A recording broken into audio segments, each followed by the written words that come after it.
මිනිස්සුන්ට වැරදුනහම පිට වෙන්න. දරුවන්ට වරදි. වැරදුනහම පිට වෙන්න. ස්වාමියාට වරදි. වැරදුනහම පිට වෙන්න. බිරිඳට වරදි. වැරදුනහම පිට වෙන්න. මම මෙහෙම දේශනා කරන්න හේතුවක් තියෙනවා. මේ ලෝකේ වරදින්නේ නැත්තේ කාටද? මේ ලෝකේ අතපසුබීම් වෙන්නේ නැත්තේ කාටද?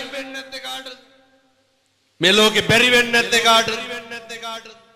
මේ ලෝකේ රැවටෙන්නේ නැත්තේ කවුද? හැම කෙනෙක්ම රැවටෙනවා. හැම කෙනෙක්ම අහුවෙනවා. හැම කෙනෙකුටම වරදිනවා. මිනිස්සු අපහසුතාවයට පත් වෙන්නේ වැරදුනහම, රැවටුනහම. මිනිස්සුන්ට ප්‍රශ්න වුණා. ඒ වගේ වෙලාවට ඕනේ සනසෙන්න පින්නතුනි. ඒ වගේ වෙලාවට මිනිස්සුන්ට ඕනේ නිමෙන්න. පන්සලේ හාමුදුරුවන්ට වරදින්න පුළුවන්. එහෙමනේ. අපේ ප්‍රියතමයන්ට වරදින්න පුළුවන්. අනේකට කොච්චර වැරදුනත් කමක් නැහැ. එක දෙයක් විතරක් පරිස්සම් කරගන්න. අපේ තියෙන සත්පුරුෂකම තියාගන්න.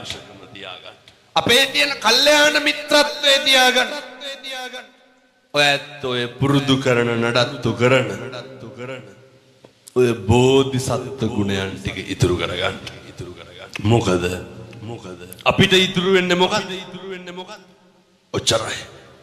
අනේකට වැරදුනහම වැඩිපුරම කේන්ති ගන්න කවුද?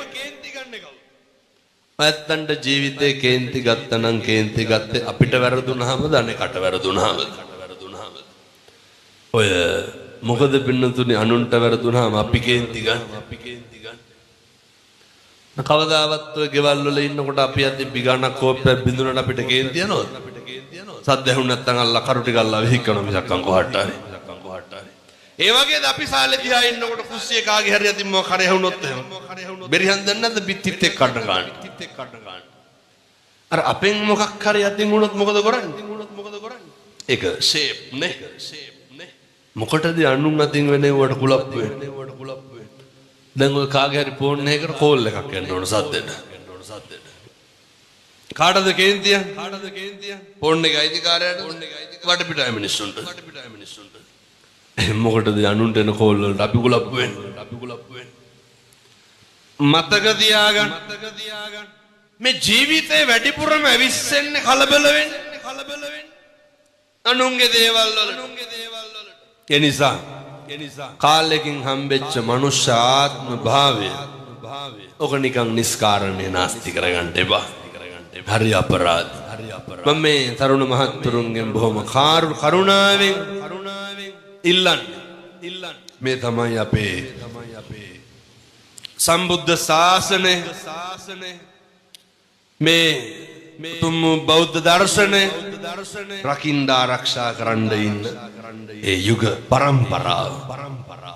ඔය දැන් ඉන්න කොල්ලෝ හරියට නේ පොඩි එකාගේ නම් පෙති බොනවන්නේද? උනට කැසට හෙම්බිරිස්සාවට නෙමෙයි. මත් වෙන්න.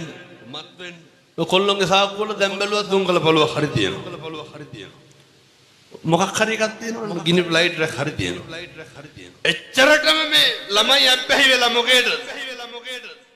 විවිධ මද්ද්‍රව්‍ය.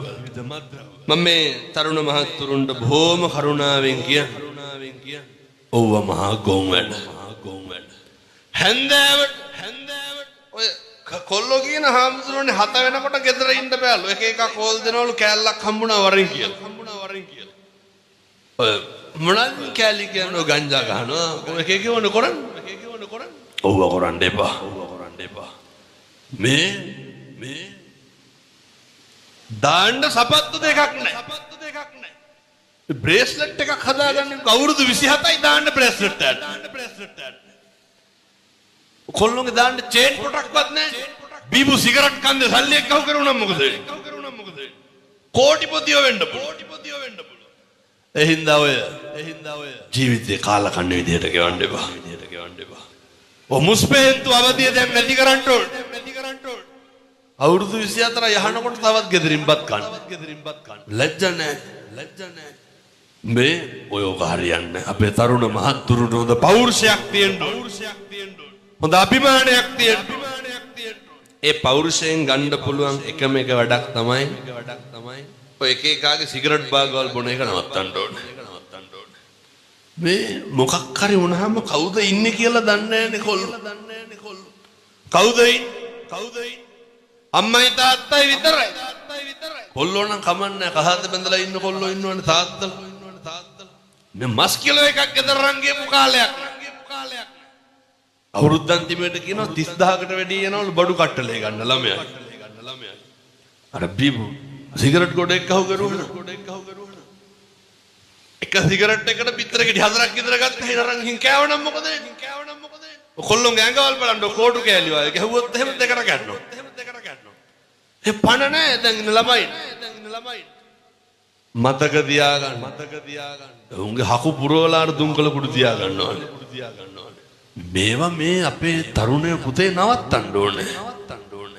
මොකටද? මේවා කරන්නේ පහත් මානසිකත්වයක් තියෙන උදවි අපිට එහෙම නැහැ. අපි සම්පෝෂිත වෙලා ඉන්න ඕනේ. අපිට ගයක් දොරක් තියෙන්න ඕනේ. අපි හොඳට හම්බ කරගන්න ඕනේ. මම මේ තරුණයන්ට යෝජනා කරනවා. හොඳ ක්වොලිටි එකක් මේන්ටේන් කරන්න. හොඳ සත්පුරුෂයෙක් වෙන්න. ඔය මේ රටක් ලෝකයක් පුතේ බලාගෙන ඉන්නේ. රට ලෝකෙට වඩා පවුලෙම බලාගෙන ඉන්න වරදින ගන්න. අය කාබාසිනිය වෙලා යනකම් පවුලෙම මිනිස්සු බලාගෙන. ඒ හින්දා අපි හරි නේ ඔය පේන්න නම් ඕනේ මම කියන්නේ පේන්න හරි කමක් නැහැ. අම්මගේ තාත්තගේ අර අදටත් ඉන්නේ අම්මා තාත්තා හදපු ගෙදර. එහෙම වෙලා බෑ. අම්මගේ තාත්තගේ ඒ වගේ läගගෙන කන හීනේ නවත්තන්න ඕනේ. එහෙම වෙලා බෑ. මේ දරුවන්ට තියෙන්න ඕනේ. සියලු මද්ද්‍රව්‍ය වලින් මිදෙන්න ඕනේ. මේ ගම්මාන පුතේකෙන් බේර ගන්න ඕනේ. ඔය කුඩු ගහන්නේ වයිස් ගහන්නේ අපෙති වලට පැහිවෙන ඒවා. දැන් ඉතින් කොච්චර හොඳද කියනවනම් මේ විකුණන කොල්ලෝ කියනවා හාමුදුරුවනේ දැන් විකුණන්නේ නැහැ. ලබන වෙසක් එකට හාමුදුරුවන්ගේ පන්සලේ සිල් ගන්න. වින්නතුනි පොරොන්දු වෙලා යන්නේ. මේ ධර්මයේ ආශ්චර්ය. එනිසා මේ තරුණ මහත්තුරු සියලු දෙනා ඔය එක මත්ද්‍රව්‍යනේ හරි දුකයි මේ කොල්ලෝ දිහා බලනකොට. අඳින්න ඩෙනිමක් නැහැ. මේ නිදා ගන්න කාමරේට සිවිලිමක් ගහගෙන. අපේ තරුණයෝ දියුණු වෙන්න ඕන. ජාති ආගම් ભેදකින් තොරව පුතේ හොඳට සල්ලි හම්බ කරන්න. හොඳට මහන්සි වෙන්න. අම්මගේ තාත්තගේ යුතුයකම් ටික කරන්න ඕන. සහෝදරයාගේ සහෝදරියගේ යුතුයකම් ටික කරන්න ඕන. සම්බුද්ධ ශාසනය වෙනුවෙන් කැප වෙන්න ඕන. ජීවිතය අධිෂ්ඨාන කරගන්න අම්මට තාත්තට අය දුකක් දෙන්නේ නැහැ. ගමට සමාජයට බරක් වෙන්නේ නැහැ. කවදාවත් පොලිසිය කියන වැඩක් නම් කරන්නේ නැහැ කියලා. පොරොන්දු වෙන්න. හොඳට හම්බ කරන්න. හොඳට මහන්සි වෙන්න. උතුම් වූ දලදා හාමුදුරුවන්ගේ ආනුභාවයෙන් අපේ තරුණ මහත්තුරුන්ගේ ජීවිත ඒකාලෝක වේවා. සම්බුද්ධ ශාසනයේ චිරස්ථිතිය වෙනුවෙන් තරුණ මහත්තුරුන්ට කටයුතු කරන්න අවශ්‍ය ශක්තිය ධෛර්යය ලැබේවා. සාදු කියලා ප්‍රාර්ථනා කරන්න. පින්නතුනි මේ ලෝකයක් වැළඳගත්ත අර දැන් මම මේ හැම එකක්ම කිව්වට ඔය ඇත්තන්ට හිතෙනවා මෙව්ව කොහොමද කරන්නේ? ඔය එකක්වත් කරන්න බැයි නා. ඔය දැන් සතියක් විතර ඇති අපි විදේශගත වෙන්න කලින් අම්මයි තාත්තයි පුතයි තව පොඩි එකකුයි 3-4 දෙනාම පන්සලට ආවා. පින්නතුනේ මම මේ කියන එක හෙට ඉඳන් කරන්න. හෙට ඉර පායනව සත්තයි. හොඳට මතක තියාගන්න. මේ කියන එක කරන්න කවදාවත් තරුණයන්ට වරදින්නේ නැහැ. අම්මට තාත්තට දරුවන්ට වරදින්නේ නැහැ. ජීවිතේ හරියනවා පින්නතුනි බුද්ධවත කරන මිනිස්සුන්. බුද්ධවත කරන්න. මොකක්ද බුද්ධවත කියලා කරන්න? ඔය හෙට උදේ නැගිටලා මේවා ඉතින් තරුණයෝ කරන්න ඕන. හොඳ අවුරුද්දට කොහොමත් බණහාර 500ක් කියනවා මං හැම තැනම කියනවා. උදේ නැගිටලා බුදුහාමුදුරන්ට පැන් ටික පූජා කරන්න. මේක කවුද කරන්න ඕන? අපේ තරුණ මහත්තුරු මේක කරන්න. මේක හෙට ඉඳන් කරන්න. මහ දෙයක් නෑ ඔය කැබිනට් එකනේ කියන්නේ වීදුරු බඩු දාන එක. ඕකේ ඔය පැන්ට්‍රි කබඩ් එකේ පොඩි මොකක් හරි කමන්නේ. අරගෙන ඕකට වතුර ටිකක් දාලා අර බුදුහාමුදුරුවෝ ගාවින් තියලා වඳින්න. ඔච්චරයි. ඕකට පැය කීයක් යනවද? විනාඩි දෙක. පින්නතුනි මම කියනවට කරන්නකෝ. සමහර තරුණයෝ කියනවා හාමුදුරුවනේ සති 3ක් විතර කරාලු සිගරට් එකක්වත් බොන්න හිතෙන්නේ නැහැ. සත්තයි පින්නතුනි. හෙට ඉර පායනවා. සත්තයි. බුද්ධ වතාද පටන් ගන්න. සති 3ක් කරයි. එක පුද්ගලයෙක් එක තරුණයෙක් ඔය කටකින් ආය කවදාවත් තෝ කියලාවත් කියන්නේ. ඔය කටකින් ආය කුණුහරුපයක්වත් කියන්නේ. එච්චර විස්මිතයි. එච්චර බලගතුයි. හේතුව මේ ලෝකේ පුද්ගලික වශයෙන් දන් දීලා ඉහළම ආනිසංස ලබන්න පුළුවන් උත්තමය කවුද? බුදුහාමුදුරුවෝ. අය වරදින්නේ නැහැ. කවදනම් සංසාරය ආය බුදුහාමුදුරන්ට පැම් පූජාව තියන්න. අපේ තාත්තලා උදේට ගෙවල් වල දාන ටික තියන්න. අම්මයි තාත්තයි දරුවෝයි හැන්දෑවේ බුදුමදින්. ඔච්චරයි. පින්නතුනි මං රුපියල් 100ක්වත් වේදන් වෙන පින්කමක් කිව්වද? මං ආයෙත් කියනවා. ඔය ටික හෙට ඉඳන් කරන්න. හෙට ඉර පායනවා සත්තයි. ඒක සැකයක් නැහැ. එලෙසමයි මේ තරුණ මහත්තුරු හැදෙනවා පින්නතුනි. නත්ති මේ සරණං අඤ්ඤං බුද්ධෝ මේ සරණං වරං. අපිට අපේ බුදුහාමුදුරුවන්ගෙන් තොර සරණක් ඇත්තේ නැහැ. නත්ති මේ සරණං අඤ්ඤං ධම්මෝ මේ සරණං වරං. අපිට අපේ ධර්ම රත්නයෙන් තොර සරණක් නැහැ. නත්ති මේ සරණං අඤ්ඤං සංඝෝ මේ සරණං වරං. පින්නතුනි අපිට ත්‍රිවිධ රත්නයෙන් තොර සරණක් නැහැ. ජීවිතේ ලේසියෙන් පහසුවෙන් අපි පලිගන්න කොට්ටාසයක් තමයි දරුවනේ. අපේ අම්මයි තාත්තයි. ඒ නිසා ජීවිතේ මිනිස්සුන්ට ඉක්මනින් වරදින එක හරියන එක තීරණය වෙන්න. අම්මට තාත්තට බලන එකම අම්මට තාත්තට සලකන එකම. එනිසා මම මේ තරුණ මහත්තුරුන්ට ආයෙත් කියන ඔය කාලේ අම්මා තාත්තා හරි වදයක්. ඔය කාලේ පෙන්වන්න බැරි චරිතය තමයි අම්මයි තාත්තයි. අම්මට තාත්තටත් මම මේ ටික කියන මම මේ බණ කියන වෙලාවෙන් පොඩි වෙලාවක් අරගෙන ගියා. අම්මට තාත්තට ලොකු යුතුයකමක් තියෙනවා ඔය අම්මලා විදියට ඉන්න. තාත්තලා විදියට ඉන්න. දෙමව්පියෝ දැනගන්න ඕනේ ඒ දරුවෝ හදපුවාම අම්මයි තාත්තයි ඔක හරි උත්තරීතර පදවි දෙකක්. ඔය තන බුදුහාමුදුරුවෝ කොහොමද දුන්නේ? අර කියනව නේද? අහලත් නැති මං හිතන්නේ බුද්ධෝ විය මාතා බුද්ධෝ විය පිතා.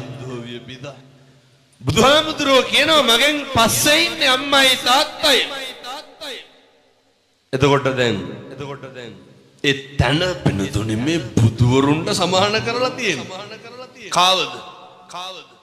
ඔය ඇත්තෝ දරුවෙක් හදපු අම්මයි තාත්තයි සමාන කරනවා. මේ බුදුවරු නිකලල් ධර්මයේ තුල ශ්‍රී මුඛයෙන් දේශිත භාෂිතේ මහණෙනි දෙමව්පියෝ සමානයි මට. ඒ වගේ තනකේ උත්තරීතර පදවියේ උත්තරීතරකම රකින්න එක කාගේ වැඩක්? වහන්දාට බීලා ඇවිල්ලා කුණුහරුප කිව්වට වැඩක් තියෙනවද? උතුම් කන්ද පැත්තේ බොනවද නැහැ? නැතුව ඇති. අම්මලා මේ පැත්තේ කොල්ලෝ ගංජා ගහනවද නැහැ? අම්මලා මේ අපූර්වට සමහර ගෙවල් තියෙනවනේ කුණුහරුප නැත්තම් බත් කැවෙන්නේ නැහැ. කට ඇරියොත් තාතෝ කියලානේ කතා කරන්නේ. ඔය අම්මලා කියන්නේ තොපිට ඕන එකක් හොරගනියෝ කියලා. කටවල් වල තියෙන්නේ මොන? හැම වෙලේම තාතෝ කියලා කතා කරන්නේ. ඔය ගෙවල් වල කුණුහරුප පාලන එක නවත්තන්න. මම මේක විශේෂයෙන් තාත්තලාට කියන්නේ. හෙට ඉඳන් ගෙවල් ඔය කුණුහරුප කියන්න එපා. මේ දරුවන්ට කතා කරන්නේ සමහරු කොහම? ඔය අපූර්වට කියන්නේ තොපි හැදුවට වඩා හොඳ නිකන් හිටියනම් කියලා. මේ දරුවන්ට කියනවා. අපූර්වට කියනවා තොපිට කෙරුවා වැඩි, තොපිට සැප වැඩි. මේ හැම එකම වෙන වචන නැද්ද භාෂාවේ කියන්නේ? මතක තියාගන්න.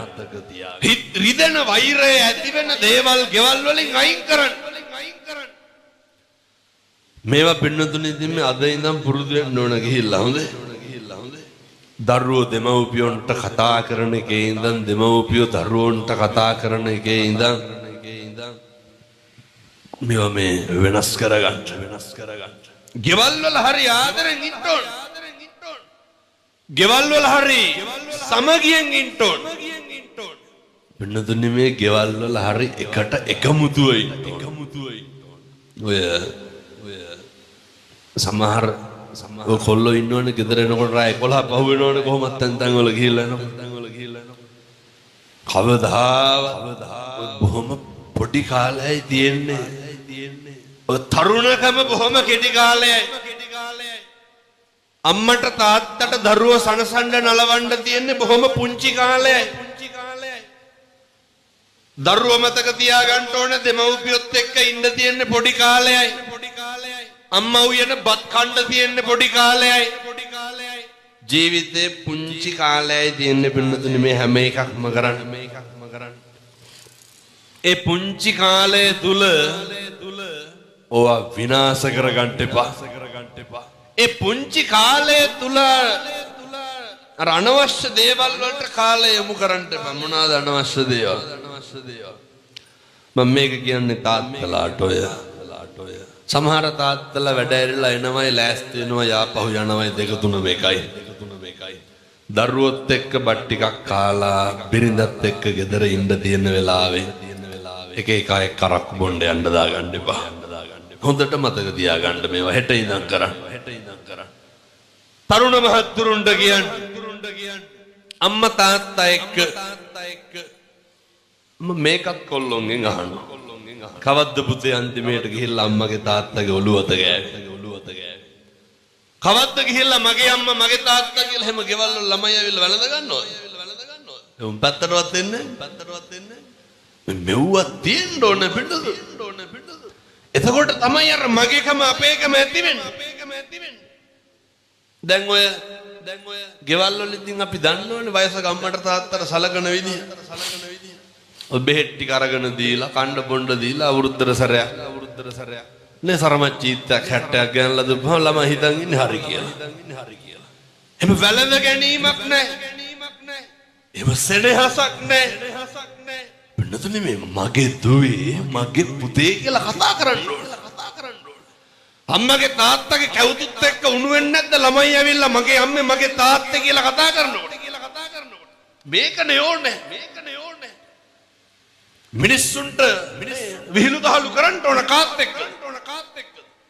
හිත රිදෙනෙව්වා විතරනේ ගෙවල් වල වෙන්නේ.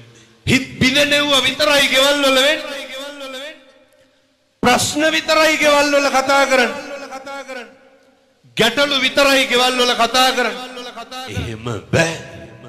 මතක තියාගන්න. මිනිස්සු ඉදිරිපත් වෙන්නේ අපේ වැරදි කතා කරන්නද හොඳ කතා කරන්නද?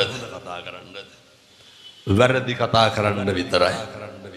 මේ බණේ මොක නැහුවත් කමක් නැහැ. මේ කියන වචන 4-5 මේක හෙට ඉඳන් කරන්න හොඳේ නැත්තම් මං ආපු එකේ තේරුමකුත් නැහැ. ඔය ඉඳගෙන හිටගෙන ඉන්න එකේ වැඩකුත් නැහැ. අපිට මිනිස්සු ඕන වෙන්නේ අපිට හරි කියපුවාමද වැරදුනහමද? මේක මේ ලොකු එවුන් පොඩි එවුන් චූටි එවුන් අපේ අම්මලා තාත්තලා සේරම මතක තියාගන්න. මිනිස්සෙකුට පුතේ පිලිසරණක් වෙන්න ඕන. එයත්තන්ට වැරදුනහමනේ. අපිව මරාගෙන කණ්ඩ එන තරමක් එන්නේ අපිට මොකක් වුණාමද? හරි කියපුවාමද වැරදුනහම? අපිට වැරදුනහම අපි වැරදුනහම අපි පීඩා වෙන්නේ. වැරදුනහම අපි අවුල් වෙන්නේ ගැටලු වෙන්නේ. ඒ වෙලාවට අපිට ඕනේ සනසෙන්නද වෙනසෙන්නද? ඒ වුණාට අපේ ගෙවල් වල මොකද්ද කරන්නේ? අර තවත් තලන්න බලන්න. පෞල් පිටින් එක්කහුව වෙලා කතා කරන්නේ හරිද වැරදිද? වැරදි. අරනේ ඔය කොල්ලේ බීඩිය සිගරට් එකක් බීලා වුණා. කනික මිනිමරුවා ඔය ගෙවල් වල මීටින් ගන්න. පෞල් වල මොකක් හරි ප්‍රශ්නයක් වුණා. ඒ මිනිස්සෙකුට වැරදුනහම ඕන ඒ වැරද්ද තේරුම් අරගෙන වැරද්දත් එක ආය නොකරන්න ලොකු ලෙන්ගතුකමක් ඕන පින්නතුනි. මතක තියාගන්න. ළඟ ඉන්න කෙනාට වරදී කාටද? ඔය බිරිඳට වරදින්න පුළුවන්. දරුවන්ට වරදින්න පුළුවන්. ස්වාමියාට වරදින්න පුළුවන්. අම්මට තාත්තට වරදින්න පුළුවන්. ඒ වැරදි කොච්චරද කියනවනම් අම්මා තාත්තා රැවටිලා ඔය අපි හිතමුකෝ ඉඩකඩම් කාට හරි ලිව්වා කියලා. ලිව්වට පස්සේ සලකන්නේ නැහැ. වැරදුනානේ. අපි මොකද කරන්න ඕනේ? ආරුන්ටනේ දුන්නේ උල්ලවම කරගනින් කියලා හරියනවා. උතුම් ත්‍රිවිධ රත්නයේ අනුභවයේ බණහඬ ආපු අම්මලාගේ තාත්තලාගේ සිත් සතන් වලට මින් මතුවට කවදාවත් අකුසල් සිතුවිල්ලක් නම් එන්න එපා. සාදු කියලා ප්‍රාර්ථනා කරන්න.